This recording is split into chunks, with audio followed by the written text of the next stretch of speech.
Hello दोस्तों, welcome to stock market study channel. दोस्तों आज हम बात करेंगे पोर्टफोलियो कितना डाउन है दोस्तों, उसके बारे में।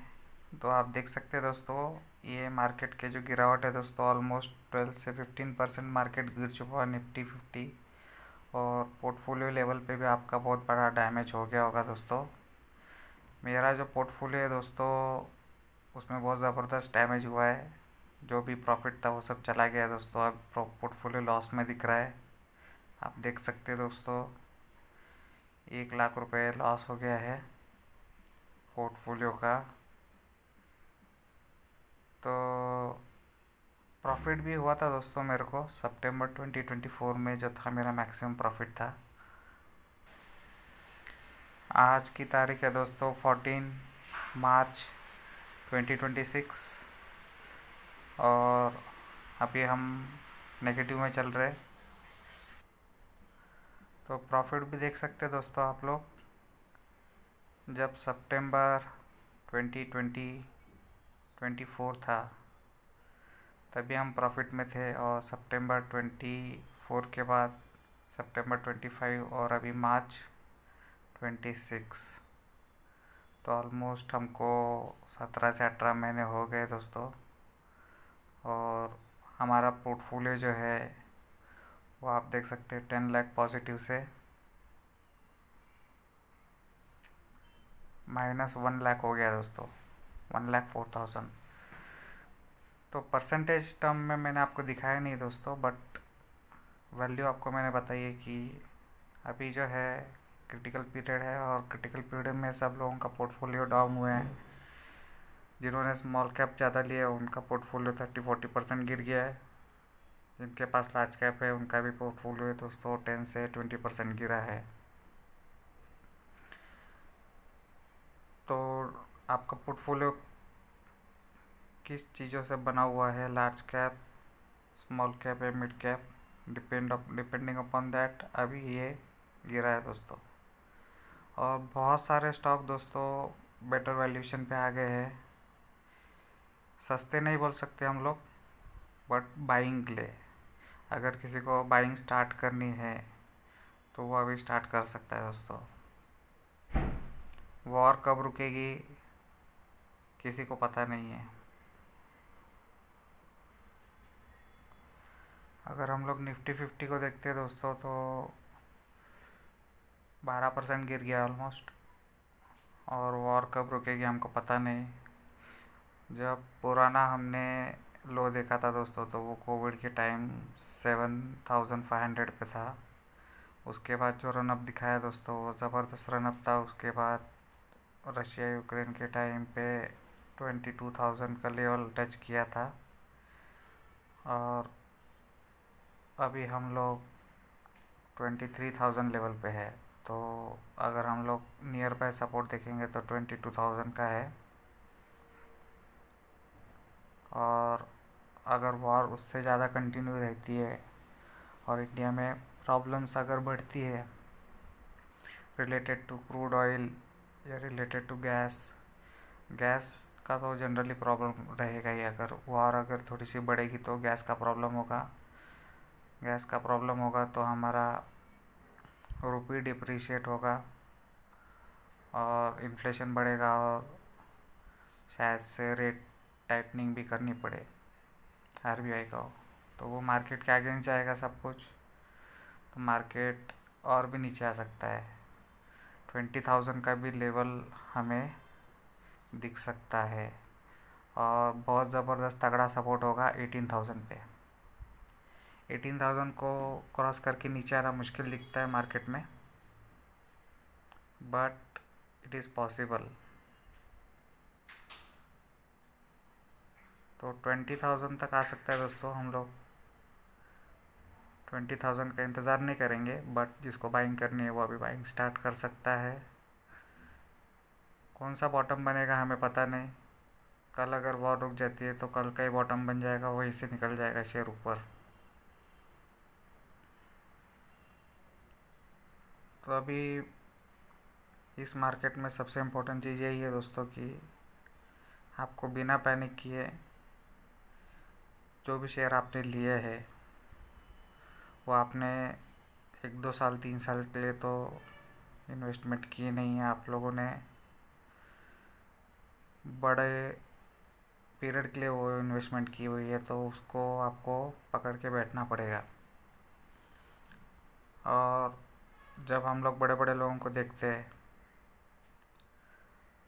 वॉरेन बफेट को देखते हैं, पीटर लिंच को देखते हैं, तो वो लोग को ने बोला भी है कि आपका जब पोर्टफोलियो 50% डाउन हो जाएगा तो भी आपको शेयर लेके बैठना है। अभी हम लोग एग्जांपल ले लेते हैं KPIT टेक्नोलॉजीज़ का। तो KPIT टेक्नोलॉजीज़ दोस्तों ऊपर से ऑलमोस्ट मोर देन 50%, हम लोग बोल सकते हैं 60% भी बोल सकते हैं, तो 60% डाउन हो गया है। बट कंपनी के फंडामेंटल्स में कुछ चेंजेस हुए क्या? जो कंपनी ने रनअप दिखाया है, वो कंपनी के जो रिज़ल्ट्स थे वो रिज़ल्ट्स अच्छे आ रहे थे, इसलिए कंपनी ने रनअप दिखाया है। बट सॉफ्टवेयर इंडस्ट्री में अगर KPIT का देखेंगे हम लोग, तो अभी उनके पास प्रोजेक्ट्स नहीं है और बहुत सारे एम्प्लॉयज़ जो है उन लोगों ने परमानेंट भी कर लिए। KPIT के पेरोल से उन्होंने अपने पेरेंट कंपनीज़ के पेरोल पे भी शिफ्ट कर दिए हैं। तो जहाँ पे एम्प्लॉयज़ लोगों का बेनिफिट होता है, तो वहाँ पे शेयर होल्डर लोगों का लॉस होता है। ये इन्वर्सली प्रोपोर्शनल है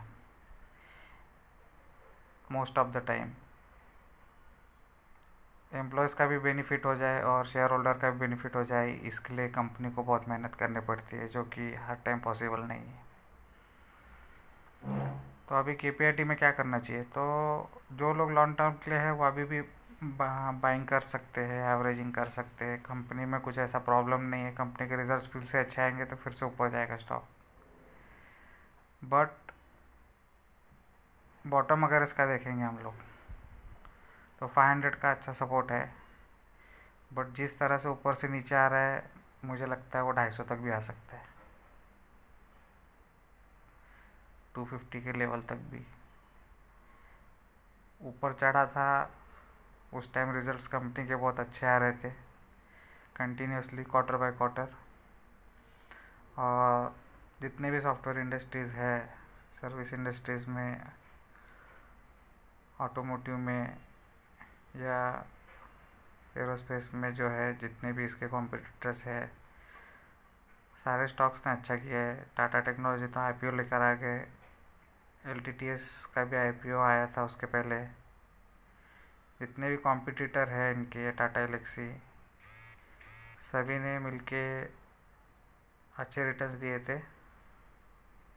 ऑब्वियसली मार्केट का सपोर्ट था उसको, और बुल रन का भी बहुत बड़ा सपोर्ट था।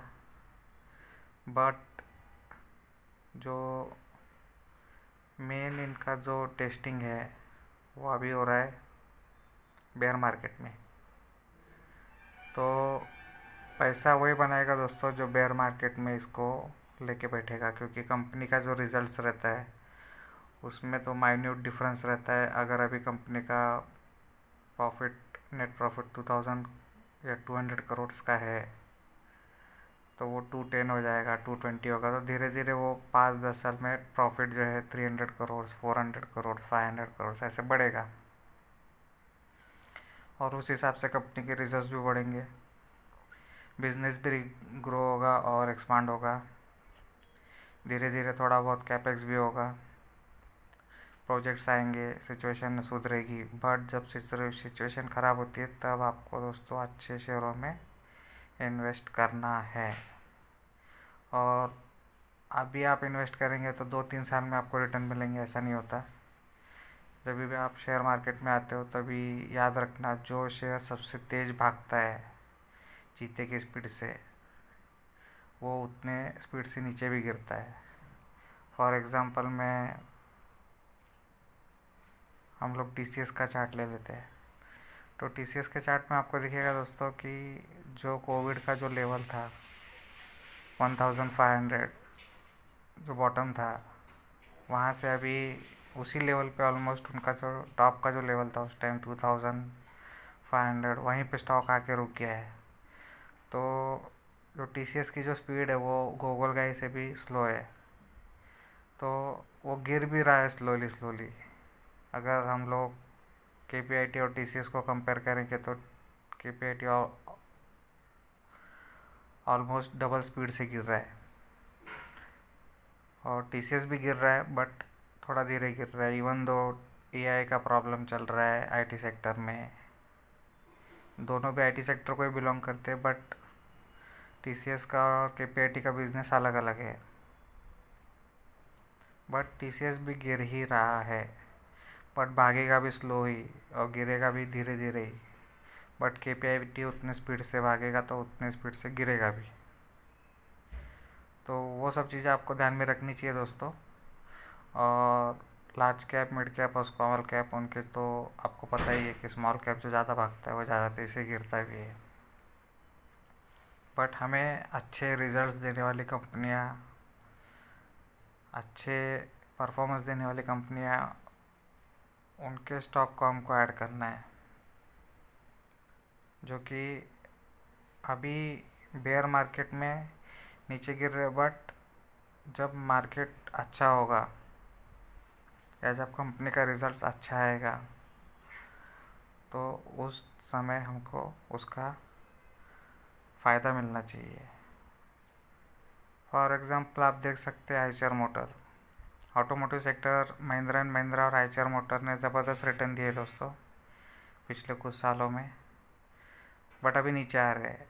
तो ऐसे शेयरों में आप एवरेजिंग कर सकते हैं, जो निफ्टी 50 के पार्ट है, और निफ्टी ऊपर जाएगा तो ये ज़रूर इन शेयरों में तेज़ी आएगी। बट कंपनी का परफॉर्मेंस अच्छा है, बिजनेस तगड़ा है, और अभी ग्लोबल रीजंस के कारण शेयर नीचे आ रहा है।